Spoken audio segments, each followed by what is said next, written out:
بحقی نے ابن محمود سے روایت کی ہے کہ ہم ابن عباس رضی اللہ عنہ کے پاس بیٹھے ہوئے تھے کہ وہاں ایک اجنبی شخص آیا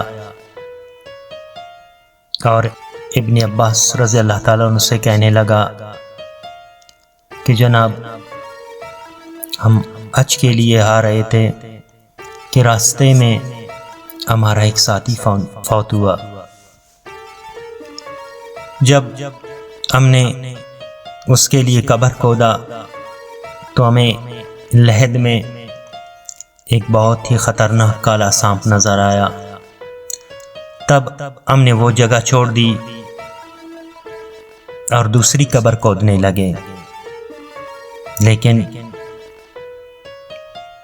تب ہمیں تعجب ہوا کہ دوسری قبر میں بھی وہی کالا سانپ ہمیں نظر آیا۔ ہم نے اسے اتفاق سمجھا اور تیسری قبر کھودنے لگے،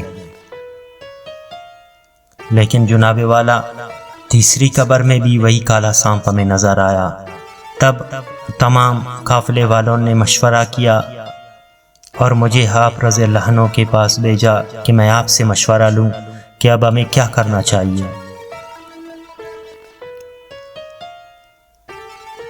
ابن عباس رضی اللہ عنہ نے اجنبی کی بات کو غور سے سنا اور پھر اسے مخاطب کرتے ہوئے یوں گویا ہوئے،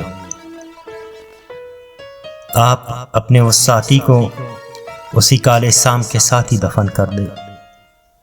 مجھے اس ذات کی قسم جس کے قبضے میں میری جان ہے، اگر آپ لوگ اس کے لیے سارا زمین بھی کھودو گے تو تمہیں وہی کالا سانپ نظر آئے گا۔ تب وہ شخص ابن عباس رضی اللہ عنہ سے اجازت لے کر واپس اپنے قافلے میں پہنچا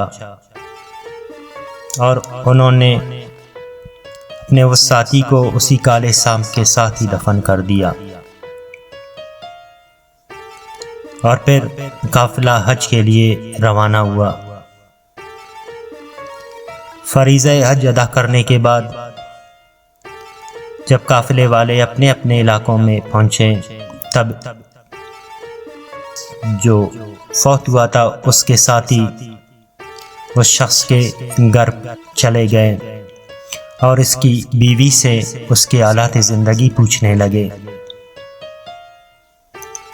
اس شخص کی بیوی نے بتایا کہ میرا شوہر آٹے کا بہت بڑا سوداگر تھا، لیکن ایک کمبخت آٹے کا وزن بڑھانے کے لیے اس میں لکڑی کا برادہ شامل کر کے بیچتا تھا۔ تب اس کے ساتھیوں کی سمجھ میں آیا کہ اصل میں معاملہ کیا ہے۔